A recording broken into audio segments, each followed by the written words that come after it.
The International Monetary Fund said South Africa faces a prolonged period of weak economic growth marked by rising unemployment, inequality, and greater credit rating risks if the government does not act fast to implement reforms.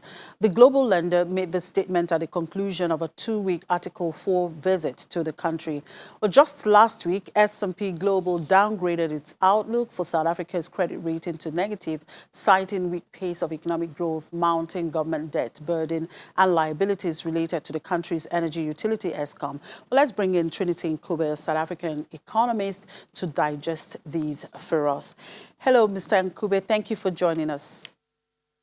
Good afternoon, and thank you for having me. Good afternoon. Well, the IMF has just finished its Article 4 consultation to the country and recommends that the full year 2020-2021 budget to be presented in February should articulate measures to address fiscal and socioeconomic challenges and stabilize government debt. How is the IMF Article 4 consultation recommendations being interpreted by you economists out there? Well, I would agree with what the IMF has said so far, particularly in terms of having government debt, come into sustainable figures, as well as making sure that the fiscal framework actually works for socioeconomic development, having SOEs operate in a more efficient manner. Apart from that, though, I would add that there's certain things that most of these international organizations seem to ignore. For instance, entrepreneurship, our local people being able to create their own jobs without necessarily relying on global funding and, FDI inflow. So that's the only thing that I would add on top of what the IMF has said. IMF has warned of greater credit rating risk if the government does not act fast to implement reforms. Last week, we saw S&P downgrading its outlook for South Africa's credit rating to negative. Moody's earlier in the month cut the outlook to negative from stable, taking the country one step closer to junk rating. What is your take on these ratings? Were these expected? Absolutely. The last time we spoke, I was very optimistic that certain things will be happening in the interim. So this has been a long time coming that these downgrades will be happening. Hence, we were waiting to see what happens in February during the budget speech to see if there's any intention or any seriousness in terms of the finance ministry, turning things around. If not, unfortunately, junk it will be.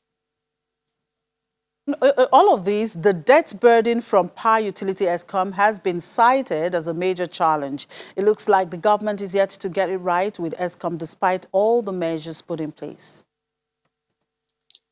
That one is a challenging one. We're expecting even some development banks. I'm hearing even some development banks in France and so forth who are coming to the rescue. So I'm sure there's a lot of deliberation and consultation in terms of financing and helping, Eskom come out of this. However, I still maintain that the way Eskom is set up at this point is still ripe for corruption and inefficiencies. Hence, there needs to be a strategic and operational plan that ensures if the money does come available, that there's a bit of public and private sector partnership in order to run this very strategic, SOE. Now, the Reserve Bank of South Africa last week left its key rates unchanged. What does it mean for South Africa's economic outlook? At this point, if you look at the IMF outlook, you'd find that the inflation figures at the moment are around 4.4%, which also brings our economic growth forecast to 0.7%. Unfortunately, this maintaining of the interest rate at that level without the necessary consumption and investment spending does very little in terms of igniting economic growth going forward. Hence, other structural issues and structural reforms are needed in order to work with monetary policy to have that policy coordination between fiscal and monetary policy. All right. Thank you for your time, Mr. Trinity Nkube. Enjoy the rest of the day. You too. Thank you for having me. And staying in South Africa, known for the largest man-made hole on Earth, the diamond capital Kimberly in South Africa has been plagued by violence following a project aimed to bring illegal miners into the formal fold. Now, the project, a first of its kind in South Africa, was launched 18 months ago in Kimberly, the site of a 19th century diamond rush that lured fortune seekers from the world over mine owners, granted more than 800 unlicensed or informal small-scale miners that right to legally mine around 1,500 acres of diamond-rich waste fields. Let's watch this. The aim of the government-backed scheme was to curb illegal mining and black market trade of diamonds and serve as a blueprint for future attempts elsewhere in the country, not only in the diamond sector, but also potentially manganese, gold and chrome. However, the project has been hit by violence, with informal miners not included in the scheme, attacking infrastructure and even members of the newly licensed cooperative. We have literally fired many thousand rounds of rubber bullet shotgun rounds to keep the illegal miners off our property on a regular basis, and our fences are continuously being ripped out, removed or just destroyed. The failure thus far of this pilot scheme is a blow to wider corporate and governmental efforts to bring South Africa's estimated tens of thousands of informal miners into the mainstream to boost productivity and curb crime.